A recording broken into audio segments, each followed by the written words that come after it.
Tak sambung dengan serat Sabdotomo, tak ambil satu bait aja, sebenarnya agak panjang, untuk mengingatkan kita bahwa lengkungan kalunganing kaluwung proboniro kuning abang biru sumurupa iku mung soroting warih wewarahe para rasul dudu jatining hyang manon.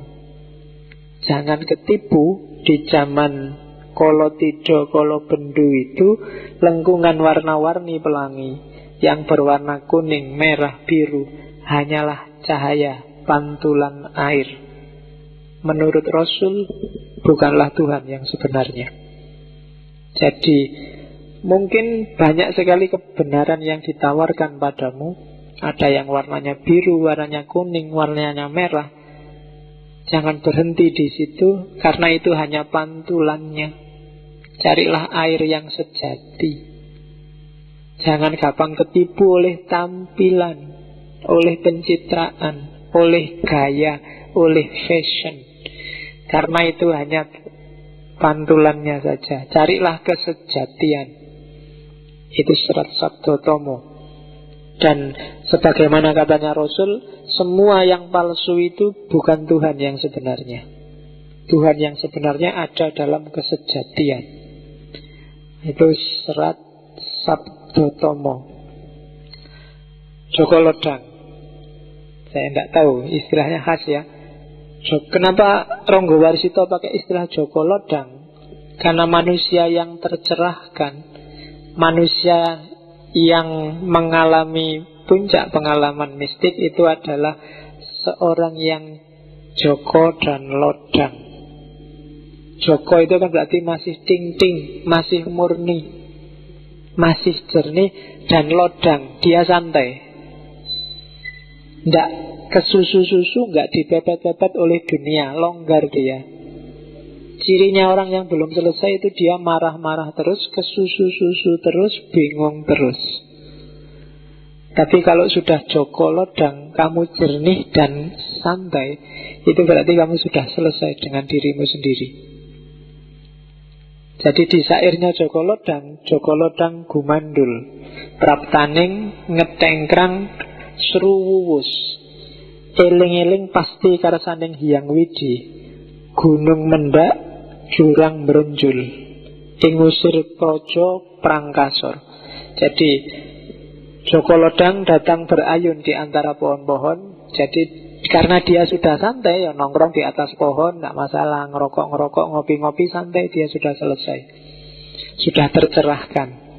Kemudian duduk tanpa sopan, dia tidak terikat lagi oleh tradisi, tata adat yang tidak hakiki. Maka digambarkan duduk, tidak usah mikir kesopanan, dan berkata dengan keras. Dia mengingatkan orang-orang, ingat-ingatlah, sudah jadi kehendak Tuhan, besok gunung-gunung tinggi akan merendah, jurang yang curam akan muncul. Kalau bahasa Jawa ini namanya wolak waliing zaman. Zaman akan kebalik-balik. Gunung yang harusnya muncul, dia malah ambles. Jurang yang harusnya di bawah, dia malah muncul. Yang benar jadi salah, yang salah kelihatan benar. Diingat-ingat besok ini. Dan yang kalah perang akan terusir. Jadi bukan yang salah akan terusir, bukan yang keliru akan terusir, tapi yang kalah perang. Besok akan ada kondisi semacam ini, zaman kebolak-balik. Dan yang mengabarkan ini Joko Lodang.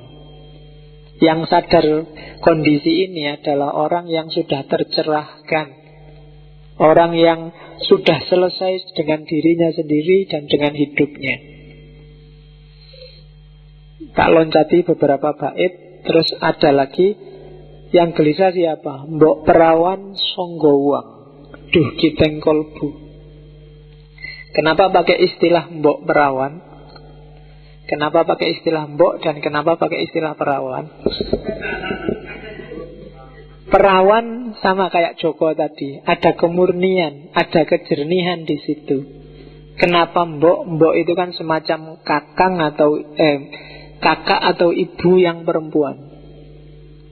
Kenapa kakak dan ibu yang perempuan? Karena dalam mbok ada jiwa ngayomi, ada jiwa sayang,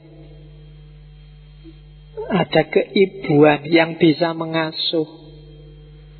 Ketika Joko Lodang menceritakan besok zaman akan kebolak-balik, kacau dan rusak, yang gelisah pertama-tama adalah mbok perawan.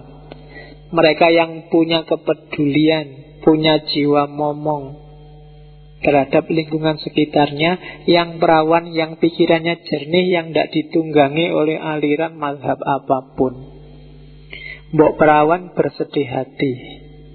Cuma kemudian Joko Lodang nabdo malih, Joko Lodang berkata lagi, namun ketahuilah bahwa ada hukum sebab musabab, kepastian yang bisa dibaca.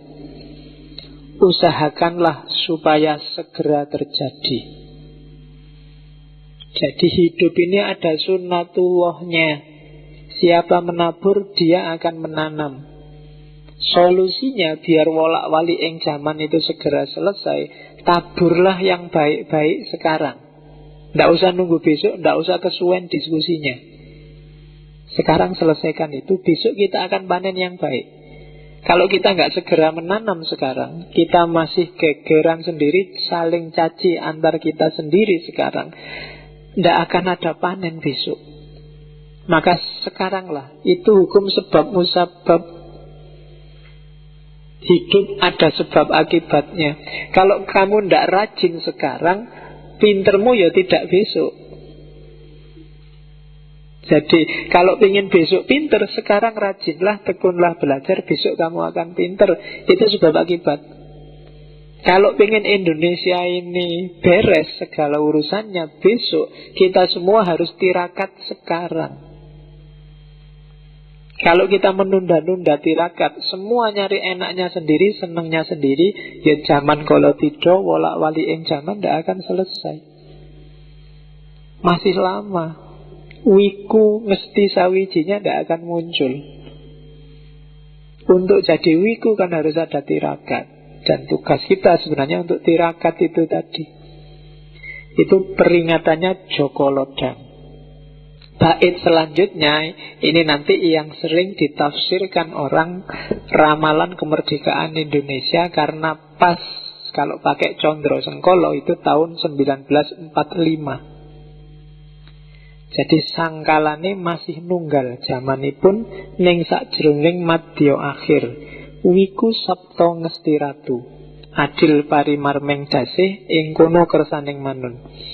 Kapan era sebab akibat itu selesai?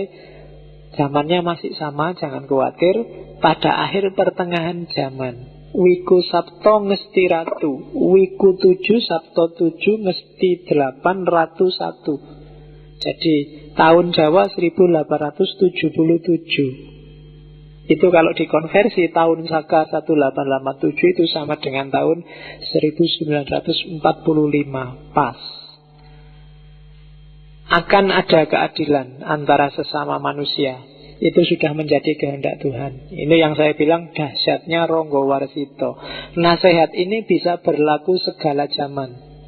Tapi dia bisa menyisipkan salah satu fase yang menunjukkan bahwa yang dia omongkan benar, yaitu 1945.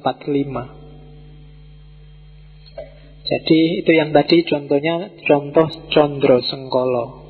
Di banyak puisinya, di banyak syairnya, seratnya nanti semacam ini. Terus ini nasihat untuk anak-anak muda. Serat Wedarogo. Sengaja tadi yang Hidayat Jati saya singkirkan ke belakang, harusnya di depan, tapi agak berat. Nanti kita baca aja. Penjelasannya belakangan. Tapi yang Wedarogo lebih penting.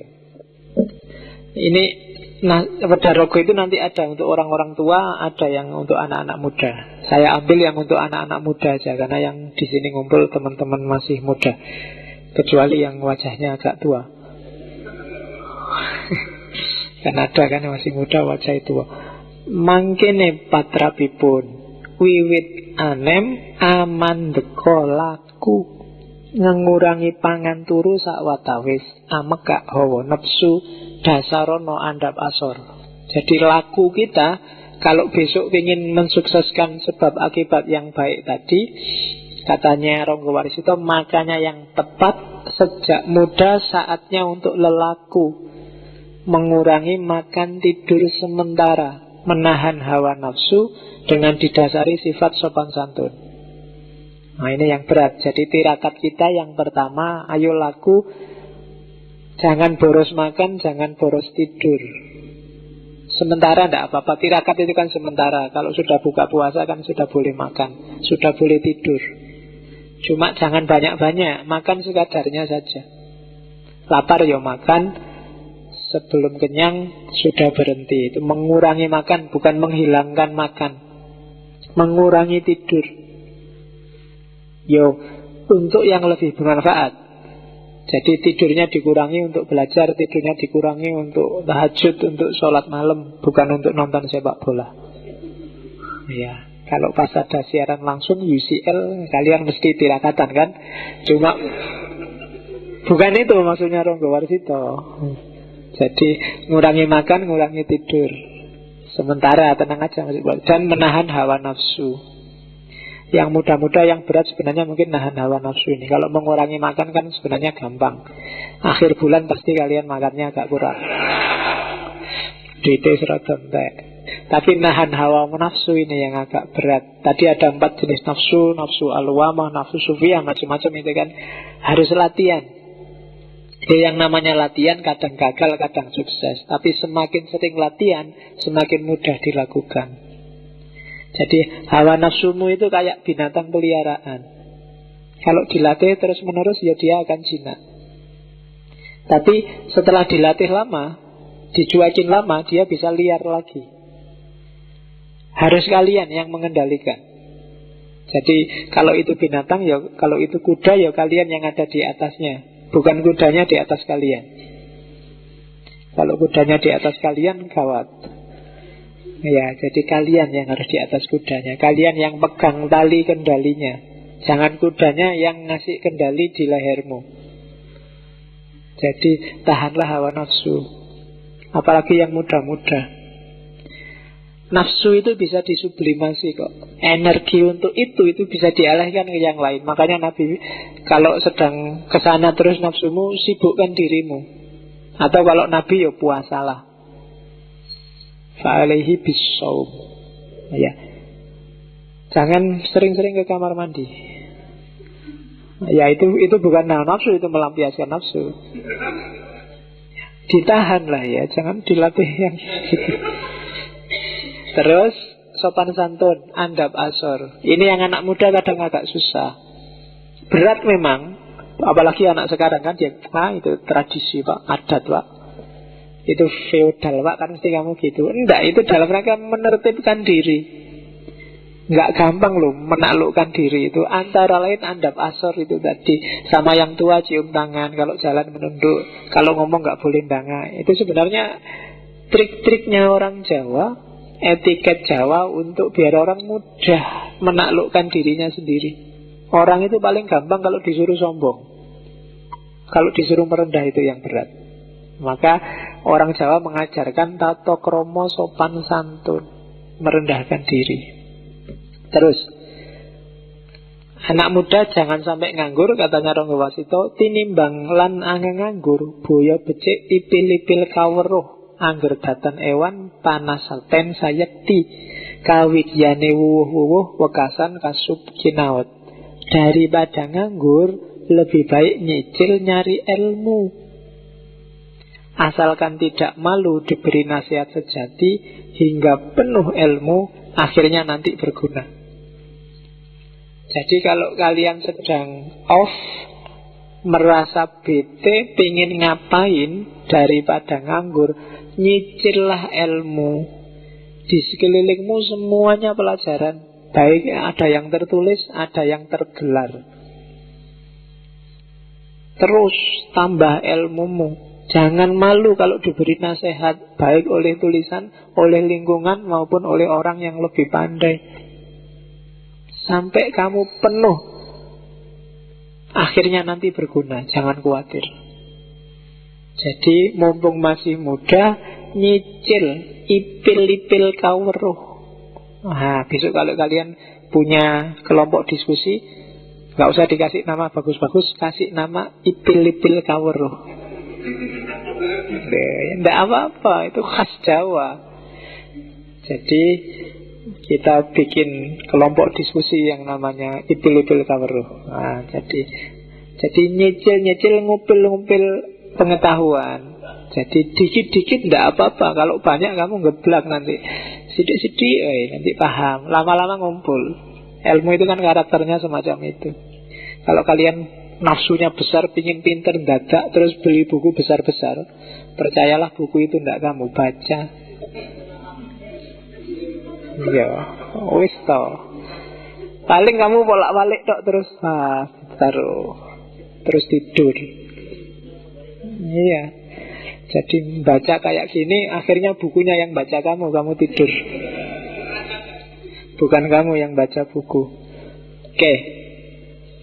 Jadi terus nasihatnya lagi oleh Ronggo Warsito, lamun wis sarwa putus kapinteran sinempen ing pungkur, dan seterusnya. Jika sudah memiliki kepandaian, simpanlah kepandaian itu. Jangan sombong, jangan kemenyek. Kalau bahasa di tempat saya kemenyek. Kemenyek itu kemaki, melete. Ya, bahasa-bahasa itulah. Ya, jadi justru cirinya orang pinter itu ketika dia tidak pamer pengetahuannya. Semakin orang suka pamer itu semakin menunjukkan bahwa dia dangkal. Sama kayak kalau kamu baru belajar silat atau belajar taekwondo, belajar apa itu. Kalau baru belajar kan tiap hari mesti kamu pamer, melete kan mesti. Ada apa-apa dikit, tenang aja, tak belain. Ini mesti gitu. Kau yang ngerti-ngerti ya. Jangan deh, perlihatkan kebodohan.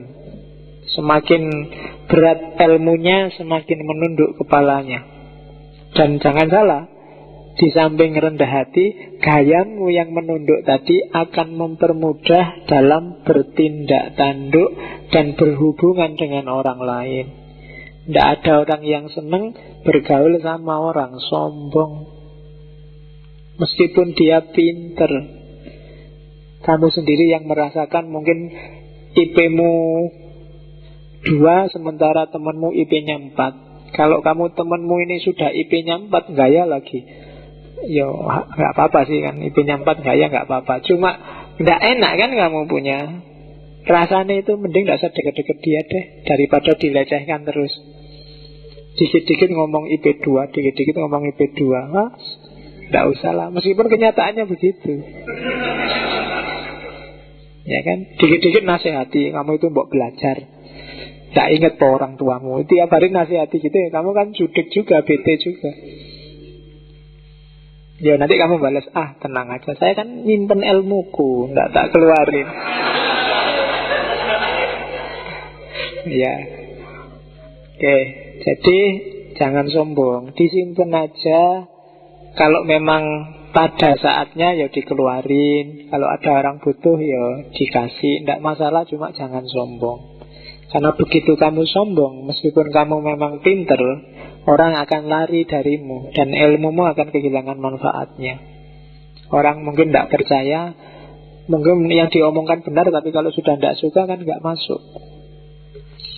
Oke.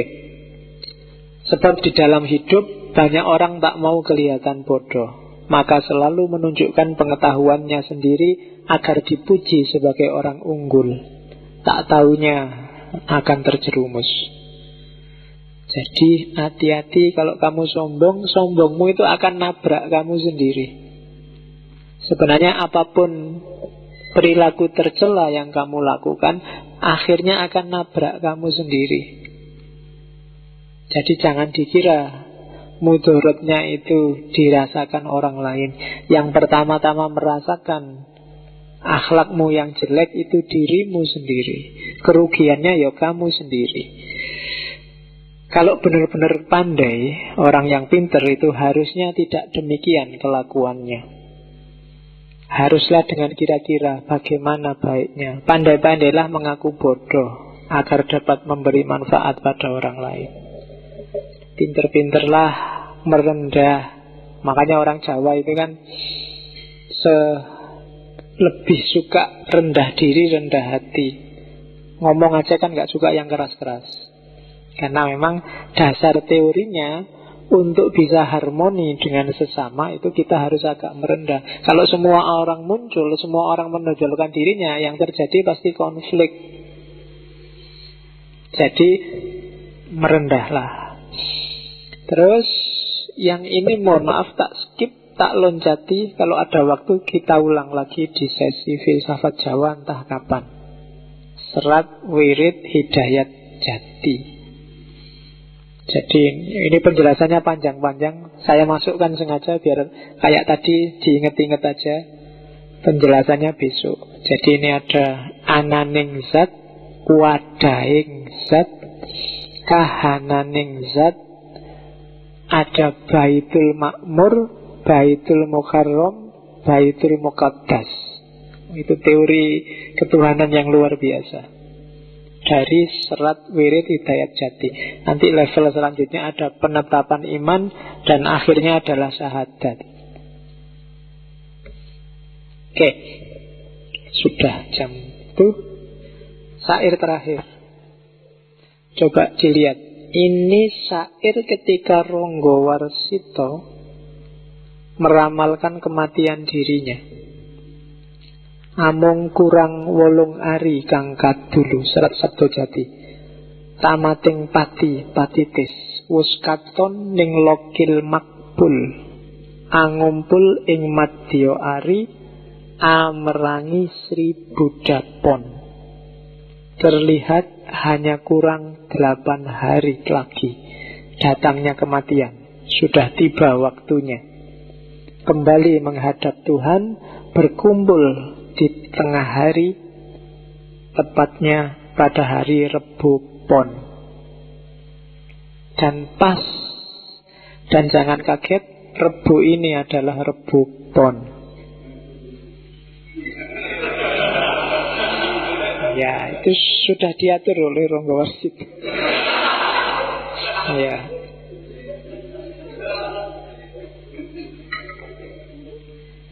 Jadi ini dalam rangka haulnya Ronggo Warsito, kita ngaji tentang Ronggo Warsito. Jadi waktunya pas.